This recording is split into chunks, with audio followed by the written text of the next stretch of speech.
Hello, my name is Leo. Welcome to another reading of the Elder Scrolls. Today I'm going to be reading A Dance in Fire, Chapter 6 by Wagon Jarth. So far in our story, we followed our hero, Demarcus Scotty, who was fired from his job in the Imperial City, which they're probably gonna... Yeah, they do. They literally do recap the story at the beginning of every chapter. But whatever. He got fired from his job in the Imperial City. He went to Valenwood in order to basically make some money. A bunch of shit happened. He lost everything. He almost got killed multiple times. Then he got a backpack from a rival guy who died. And the backpack it's got some money in it and possibly some contracts that he can use to make some money out of. And now he has finally found his long-lost ex-co-worker who told him to come to Valenwood in the first place. Let us continue with the story. Demarcus Scotty sat down. Listening to Leonidas Juris, the clerk could hardly believe how fat his former colleague at Lord Atreus's building commission had become. The piquant aroma of the roasted meat dish before Scotty melted away. Before Scotty melted away. Misread that, sorry about that. All the other sounds and textures of Parithia Hall vanished all around him, as if nothing else had existed but the vast form of Juris. The vast form. That's a really nice way of saying someone's fat. Wow, you got a vast form on you, buddy. Scotty did not consider himself an emotional man, but he felt a tide flow over him at the sight and sound of the man whose badly written letters had been the guidepost that carried him from the Imperial City back in early frostfall. "Where have you been?" Juris demanded again. "I told you to meet me in Val City weeks ago." "I was there weeks ago," Scotty stammered, too surprised to be indignant. I got your note to meet you in Arthay. So I went there, but the city had burned it down to the ground. Somehow I found my way with the refugees in another village, and someone there told me that you'd been killed." "And you just believed that right away?" Juris sneered. "The fellow seemed very well informed about you. He was a clerk from Lord Vengeance's building commission, named Regulus." That's the guy that you got the backpack from. "And he said that you had also suggested that he came down to Valenwood to profit from the war." "Oh, yeah," said Juris, after thinking for a moment. "I recall the name now. Well, it's good for business to have two representatives from Imperial Building Commissions here. We just need to all coordinate our bids, and then all should be well." "Regulus is dead," said Scotty. "But I have his contracts from Lord Vance's commission." "Even better," gasped Juris, impressed. "I never knew you were such a ruthless competitor, Demarcus Scotty." "Yes, this could certainly improve our position with the Sylvaner. Have I introduced you to Bath here?" Scotty had only been dimly aware of the Bosmer's presence at the table with Juris, which was surprising, given that the Mer's girth nearly equalled his dining companion. The clerk nodded to Bath coldly, still numb and confused. It had not left his mind that only an hour earlier Scotty had intended to petition the Sylvaner for safe passage through the border back to Cyrodiil. The thought of doing business with Juris after all, of profiting from Valenwood war with elsewhere, and now the second one with the Somerset Isle, seemed like something happening to another person. "Your colleague and I were talking about the Sylvaner," said Bathurst, putting down the leg of mutton he had been gnawing on. "I don't suppose you've heard about his nature?" a little, but nothing very specific. I got the impression he's very important and very peculiar. He's the representative of the people, legally, physically, and emotionally, explained Juris, a little annoyed at his new partner's lack of common knowledge. When they're healthy, so is he. When they're mostly female, so is he. Okay. When they cry for food or trade, or an absence of foreign interference, he feels it too, and makes laws accordingly. In a way, he's a despot. But he's the people's despot. That sounds, says Scotty, searching for the appropriate word, like bunk? Perhaps it is, shrugged Batheth. But he has many rights as the voice of the people, including the granting of foreign building and trade contracts. It's not important whether you believe us. Just think of the Sylvanar as being like one of your mad emperors, like Pelagius. The problem facing us now is that since Valenwood is being attacked on all sides, the Sylvanar's aspect is now one of distrust and fear of foreigners. The one hope of his people, and thus of the Sylvanar himself, is that the Emperor will intervene and stop the war. Will he? Asked Scotty. You know as well as we do that the Emperor has not been himself lately. Juris helped himself to Regalius' satchel and pulled out the blank contracts. Who knows what he'll choose to do or not? That reality is not our concern, but these blessings from the late good Sir Regalius make our job much simpler. When is this set in? I don't know. They could... Hang on, I need some water.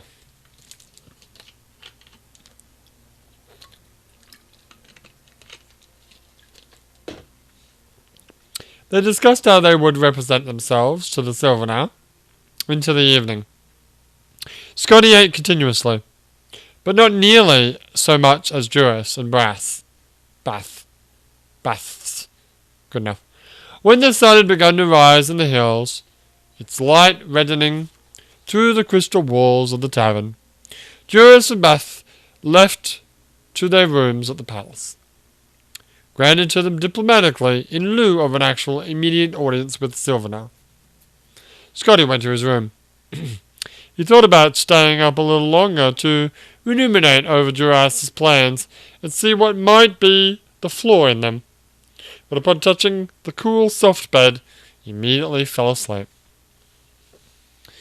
The next afternoon, Scotty awoke, feeling himself again. In other words, timid. For several weeks now, he had been a creature bent on mere survival.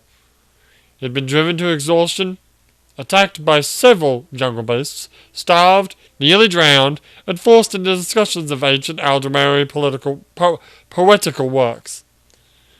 The discussion he had had with Juris and Bath about how to dupe the Sylvanar into signing their contracts seemed perfectly reasonable then. Scotty dressed himself in his old battered clothes and went downstairs in search of food and a peaceful place to think. "You're up," cried Bath upon seeing him. "We should go to the palace now." "Now?" whined Scotty. "Look at me! I need new clothes. This isn't the way one should dress to pay a call on a prostitute, let alone the voice of the people of Allenwood. I haven't even bathed." You must cease from this moment forward being a clerk and become a student of mercantile trade, said Leonidas Juris grandly, taking Scotty by the arm and leading him to the sunlit boulevard outside. "The first rule is to recognize what you represent to the prospective client, and what angle best suits you. You cannot dazzle him with opulent fashion and professional bearing, my dear boy, and it would be fatal if you attempted to. Trust me on this. Several others beside Bath and I are guests at the palace, and they have made the error of appearing too eager, too formal, too ready for business. They will never be granted audience with Sylvanar, but we have remained aloof ever since the initial rejection. I've dallied about the court, spread my knowledge of life in the Imperial City, and had my ears pierced, attended promenades, eaten and drunk of all that was given to me.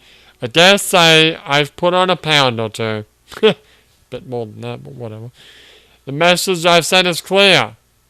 It is in his, not our, best interest to meet. Our plan worked, added Baths. When I told his minister that our imperial representative had arrived, and that we were at last willing to meet with the Sylvanar this morning, we were told to bring you there straight away. Aren't we late then? Asked Scotty. Very, laughed Juris. But that's again part of the angle we're representative. Benevolent disinterest. Remember not to confuse the Sylvanar with conventional nobility. His is the mind of the common people. When you grasp that, you'll understand how to manipulate him. Time for a drink. Juris spent the last several minutes of the walk through the city expounding on his theories about what Valenwood needed, how much, and at what price. They were staggering figures, far more construction and far higher cost than anything Scotty had been used to dealing with. He listened carefully. All around them, the city of Sylvanar revealed itself, glass and flower, roaring winds of beautiful inertia. Inertia? Yeah, that's right, that's the one. I think so. When they reached the palace of the Sylvanar, Demarcus Scotty stopped, stunned. Juris looked at him for a moment and then laughed. It's quite bizarre, isn't it? That it was. A frozen scarlet burst of twisted, uneven spires as if a rival sun rising. A blossom the size of a village, where courtiers and servants resembled nothing so much as insects walking about it, sucking its ichor. Entering over a bent pedal-like bridge, the three walked through the palace of unbalanced walls, where the partitions bent close together and touched. There was a shaded hall, or a small chamber, where they warped away from one another. There was a courtyard. There were no doors anywhere. No any way? I think that means no. No any way to get to Sylvanar, but by crossing through the entire spiral of the palace. Through meetings and bedrooms and dining halls, past dignitaries, consorts, musicians, and many guards. It's an interesting place, said Bath. But not very much privacy. Of course that suits the Sylvanar well. When they reached the inner corridors, 2 hours after they had first entered the palace, 2 hours? Fuck me. Guards brandishing blades and bows stopped them. We have an audience with the Sylvanar, said Juris patiently. This is Lord Demarcus Scotty, the Imperial representative. One of the guards disappeared down the winding corridor and returned moments later with a tall, proud blossomer clad in a loose robe of patchwork leather. He was the Minister of Trade. The Sylvanar wishes to speak with the Lord Demarcus Scotty alone. This is gonna go poorly. Possibly. It was not the place to argue or show fear, so Scotty stepped forward, not even looking toward Juris and Bath. He was certain they were showing their masks of benevolent indifference. Following the minister into the audience chamber, Scotty recited to himself all the facts and figures Juris had presented to him. He willed himself to remember the angle. Why is that in capital letters? And the image he must project. I don't know why those are in capital letters, but whatever. The audience chamber of the Silver Nail was an enormous dome, where the walls bent from where the walls bent from bowl-shaped at the base inward to almost meet at the top. A thin ray of sunlight streamed through the fissure hundreds of feet above and directly upon the Silver Nail, who stood upon a puff of shimmering grey powder. For all the wonder of the city and the palace, the Silver Nail himself looked perfectly ordinary. An average, blandly handsome, slightly tired-looking, extraordinary wood-elf of the type one might see in any capital in the Empire. It was only when he stepped from the dais, that Scotty noticed an eccentricity in his appearance. He was very short. I had to speak with you alone, said Silvernail, in a voice common and unrefined. May I see your papers? Scotty handed him the blank contracts from Lord Vet's building commission. The Silvernail studied them, running his fingers over the embossed seal of the Empire, before handing them back. He suddenly seemed shy, looking to the floor. There are many charlatans in my court who wish to benefit from the wars. I thought you and your colleague were among them, but those contracts are genuine. Yes, they are, said Scotty calmly. The Silvernail's conventional aspect made it easy for Scotty to speak. With no formal greetings, no difference, exactly as Julius had instructed. It seems most sensible to begin straight away, talking about the roads which need to be rebuilt, and then the harbours that the Aldmeri have destroyed. And then I can give you my estimates on the cost of resupplying and renovating the trade routes. Why hasn't the Emperor seen fit to send a representative when the war with Elsewhere began, 2 years ago? Said Silvernail glumly. Scotty thought for a moment before replying of all the common Bosmeri he had met in Valorwood. The greedy, frightened mercenaries who had escorted him from the border, the hard-drinking revellers and the expert pest-exterminating archers in the Western Cross of Falsity, nosy old Mother Pascot in Havel Slump, Captain Balfrex, the poor sadly reformed pirate, the terrified but hopeful refugees of Arthur and Grenos, the mad murderous self-devouring wild hunt of Vindacy, the silent Dewar boatmen hired by Griff Mallon, the degenerate grasping Bath. If one creature represented their total disposition, and that of the many more throughout the province, what would be his personality? Scotty was a clerk by occupation and nature, instinctively comfortable, cataloguing and filing, making things fit in a system. If the soul of Valorwood were to be filed, where would it be put? The answer came upon him almost before he posed himself a question. Denial. I'm afraid that question doesn't interest me, said Scotty. Now, can we get back to the business at hand? All afternoon, Scotty and the Silvernail discussed the pressing needs of Valorwood. Every contract was filed and signed. So much was required, and there were so many costs associated that addendums and... what is that word?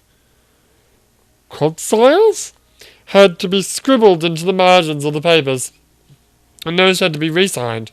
Scotty maintained his benevolent indifference, but he found that dealing with the Silvernail was not quite the same as dealing with a simple, sullen child. The voice of the people knew certain practical, everyday things very well. The yields of fish, the benefits of trade, the condition of every township and forest in his province. We will have a banquet tomorrow night to celebrate this commission, said the Silvernail at last. Best make it tonight, replied Scotty. We should leave for Cyrodiil with the contracts tomorrow. so I'll need a safe passage to the border. We'd best not waste any more time. Agreed, said the Sylvaner, and called for his Minister of Trade to put his seal on the contracts and arrange for the feast. Time for a drink.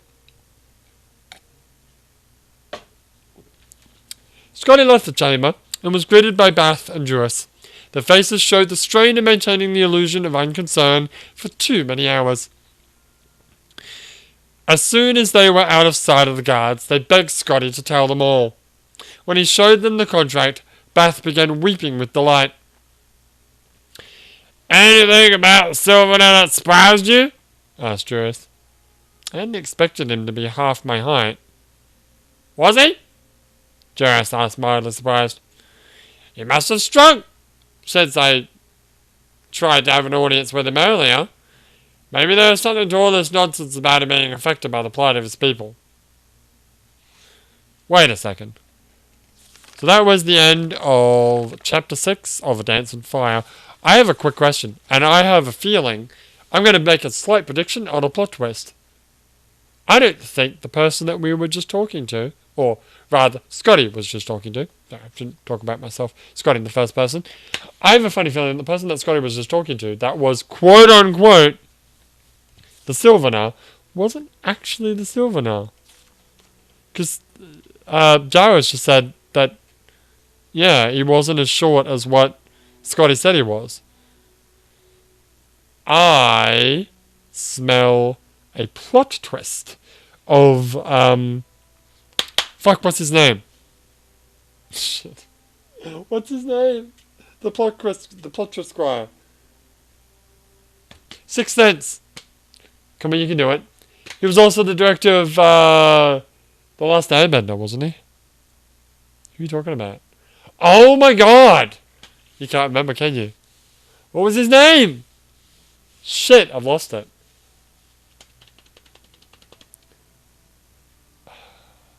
Was he also the guy that did Unbreakable and Mr. Glass? Or Glass, I forget what the English title of that.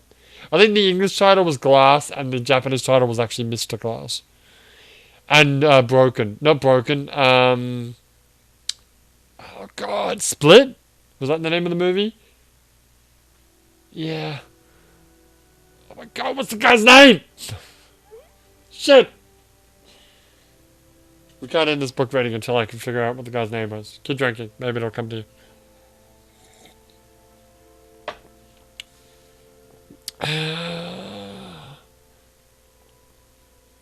M. Night Shyamalan! Got it! Okay, that was another book reading. Tune in when we read the final chapter, 7th and final chapter of A Dance in Fire by Wagon Jarth. But for now, my name is Leo, and I'll see you next time.